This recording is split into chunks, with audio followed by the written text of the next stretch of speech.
अस्सलामुअलैकुम, कैसे हैं आप सब। उम्मीद करती हूँ कि आप सब खैरियत से होंगे। तो आज हम बनाएंगे बेकरी स्टाइल जैम बिस्किट। ये बहुत ही ज़्यादा टेस्टी और क्रिस्पी बनेंगे। और अगर आपके घर ओवन नहीं है तो कोई टेंशन की बात नहीं है, क्योंकि हम अपने घर में मौजूद कढ़ाई या फिर देचकी में ही हम इसे रेडी कर लेंगे। और हम ये घर में कम बजट सामान से रेडी करेंगे। और अगर आप हमारी इस रेसिपी को फुल वॉच कर लेते हैं तो आप हमसे ज़्यादा अच्छे ये बिस्किट बना सकते हैं। चलिए रेसिपी को स्टार्ट करते हैं। सबसे पहले हमने एक बाउल में हाफ कप आइसिंग शुगर ले ली है। अंदर हम ऐड करेंगे हाफ कप घी।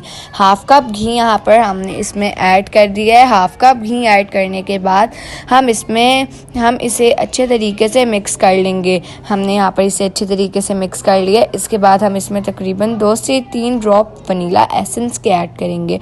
इसके बाद यहाँ पर हम इसमें एक अंडा ऐड कर देंगे। ऐड करने के बाद आपने इसे अच्छे तरीके से मिक्स कर लेना है। तो यहाँ पर जो है हमने इसे अच्छे तरीके से मिक्स कर लिया है।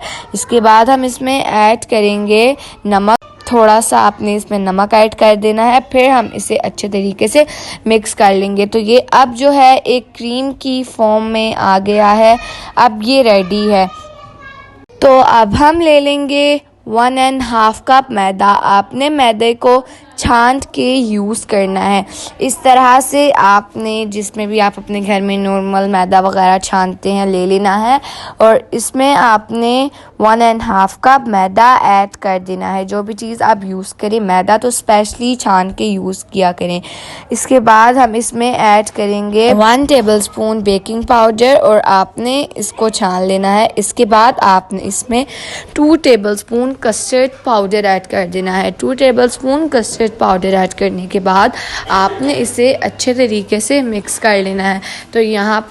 तो अब हम जो है इसे स्पैचुला की मदद से पहले हमने मिक्स किया था, पर फिर आपने स्पैचुला को हटाकर अपने हाथों की मदद से इसे अच्छे तरीके से गूंद लेना है। यहाँ पर हमने अपनी डो को गूंद लिया है। गूंदने के बाद फिर से आपने इस तरह से करते हुए सारे आटे को अपनी डो पर लगा लेना है। और फिर आपने इसे अच्छे तरीके से मिक्स कर लेना है। आपने यहाँ पर इसे अच्छे तरीके से गूंद लेना। हमने इसे गूंद लिया है। तो अब हम इसके बिस्किट्स बनाना स्टार्ट कर देते हैं। इस तरीके से जब हम नॉर्मल अपने घर में शेप देते हैं बिस्किट्स के, अक्सर जो हम कबाब बनाते हैं उस तरह से आपने इनकी शेप दे देनी है। पर कबाब का साइज़ थोड़ा बड़ा होता है और बिस्किट का साइज़ थोड़ा छोटा होता है। हम अक्सर घर में नॉर्मल इस पे बिस्किट्स बनाते रहते हैं, तो आपने उस तरह से इसकी शेप दे देनी है। अगर आपसे सही शेप नहीं देनी होती तो आपने जो बाहर से बाज़ार से इजीली अवेलेबल होते हैं कटर्स, आपने वो ले लेने हैं और उनसे आपने इनकी शेप दे देनी है। उनसे इनकी शेप बिल्कुल परफेक्ट आएगी, बिल्कुल सर्कल शेप में।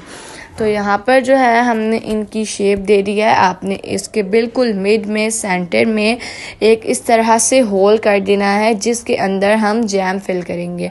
तो यहाँ पर जो है हमने इसके सेंटर में होल फिल कर दिया। इस तरह से हमने इसके अंदर जैम फिल कर दिया है। रेडी हैं। तो हमने पहले ही थोड़ा सा प्री हीट होने के लिए रख दिया था कढ़ाई को।